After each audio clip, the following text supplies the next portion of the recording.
ఈరోజు ఈ కాగడాల ర్యాలీ చేయడానికి గల ముఖ్య ఉద్దేశం ఏంటంటే మన భారత ప్రధాని నరేంద్ర మోడీ గారు ఒక పిలుపునివ్వడం జరిగింది దేశవ్యాప్తంగా. అది జూలై 26 కార్గిల్ విజయ్ దివాస్, అంటే మన అమరవీరులకి నివాళులు అర్పించమని ఈ కార్యక్రమం చేయమని చెప్పడం జరిగింది. అయితే కార్గిల్ విజయ్ దివాస్కి ముఖ్యమైన ప్రాధాన్యత, ఈరోజు మనం ఈ భారతదేశంలో నివసిస్తున్నాం, దర్జాగా రోడ్ల మీద తిరుగుతున్నాం అంటే ఆ రోజు కార్గిల్లో జరిగిన వీరోచిత పోరాటానికి నిదర్శనంగా మనం ఈరోజు ప్రతిరూపంగా మనం ఉన్నాం. అయితే 1999లో కార్గిల్లో జరిగిన వీరోచిత పోరాటానికి ఆ రోజు అక్కడున్న పరిస్థితులకి మన వీర జవాన్లు సుమారు 500 మంది ప్రాణత్యాగం చేయడం జరిగింది.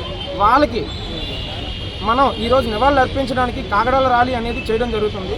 అయితే ఆ రోజు ఆ పరిస్థితుల్లో 1999 అంటే సుమారు రేపటికి 25 సంవత్సరాలు పూర్తవుతుంది. అయితే ఈ 25 సంవత్సరాల క్రితం టెక్నాలజీ ఏమాత్రం ఉంది, ఎంతెంత మాత్రం ఉంది అనేది మన అందరికీ తెలుసు. అయినా సరే ఆ రోజు 10 డిగ్రీల టెంపరేచర్ ఉన్న కార్గిల్లో వీరోచిత పోరాటం చేసి మన భారత పతాకాన్ని రెపరెపలాడించారు.